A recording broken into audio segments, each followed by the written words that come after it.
so problem number 10. It tells us coin A is loaded in a way such that Cross-country can be dismissed at this time. Cross-country can be dismissed at this time. I will post this video for you guys. Coin B is balanced. So if it's balanced, that means it's a normal coin. So what's the probability of a heads? Okay. So part A, the probability of both heads.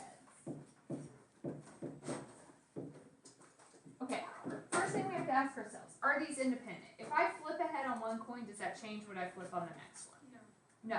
So then all we have to do, this means that coin A is heads and coin B is heads. If they're independent, what do you do with your probabilities? Multiply them. Probability A is heads is 0.6, good luck. And means times probability B is heads is 0.5. So 0.6 times 0.5, good luck, Tim. 0.3.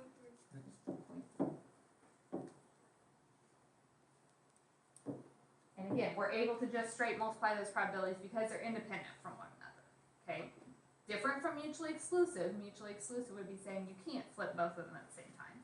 You can, just what we get on one doesn't change what we get on the next. The probability of exactly one heads.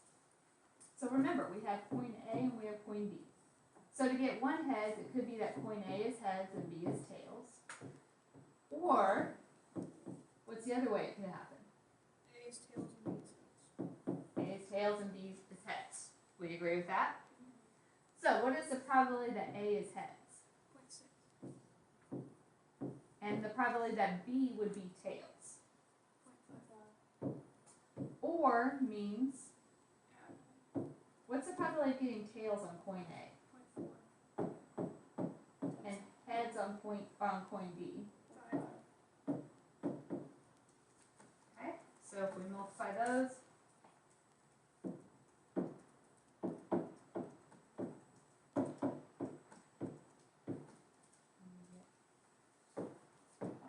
so there's 50% chance that we get exactly one head when we flip our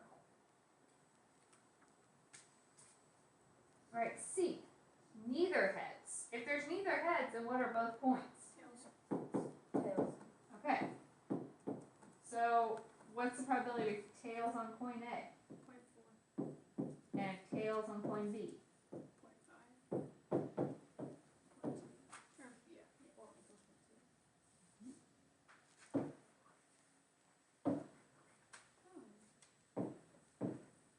Okay. Now we're finding the probability both heads given coin A is heads. 0.5. So think about when we set up our fraction, okay? The denominator is our given. So what's the probability that we get a heads on coin A? 0.6. My numerator is both. So what's the probability that they are both heads? We found that on part A, it's 0.3. And 0.3 divided by 0.6 is? 0.5. Because, aren't these independent when I flip the two coins? So even if I already flipped heads on A, what's the probability that B is going to be heads?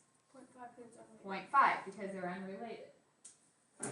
Alright, E is kind of the same. So we can work through it this way, or we could think about it. The probability they're both heads, 0.6. given No. coin B is a head. So I've already flipped coin B and I got heads. Is that going to change what I get on coin A? No. What's the probability that coin A is heads? 0.6. 0.6. So you could just write that down because they're independent. If you didn't, you could work through it the other way. Probability coin B is a heads, 0.5. The probability they're both heads was 0.3. 0.3 divided by 0.5 is 0.6. Alright. And the last one. So, the probability of a heads on A given exactly one head shows. Again, these are independent, so what's the probability of a heads on A? 0.6. 0.6. But if we didn't remember that,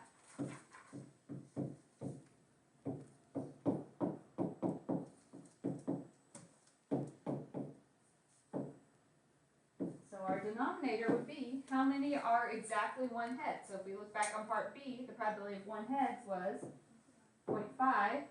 What's the probability of a heads on coin A? 0.6. Oh, what's wrong with that? It's over 100%. Okay, because we can't do just coin A being heads. Heads on A given exactly one heads. That means A is heads and B is tails. 0.2. So heads on the first, tails on the second. Isn't that what we got? Wait, oh, Heads on sorry. A, tails on B was 0.3. Where did we do that? The first part of part B. Oh, I didn't write that down. Heads A, tails B is 0.3. I was wondering how that fraction didn't equal the same fraction of it. So you would have to do heads on coin A, and since there's only one head shown, you would have to do the heads on A and exactly one head. So heads on A, tails on B. Okay. But if you realize they're independent, you didn't have to calculate it at all. Because they're independent, a heads on A is the same as Is that one? the normal one. Okay. I'm willing to work another one. I probably have time. Is there something else you guys want me to look at? Can you just, it's not like a work it out problem, 9B. 9D. If they are mutually exclusive, that means the probability of both A and B has to equal 0. On part A, did you find the probability of A and B? Mhm. Did you get 0? No. So they are not mutually exclusive. Do you guys want me to work out problem 9? But they're independent if the A and B multiplied together doesn't equal the and given. They are not Or they're not independent when that happens, that's fine.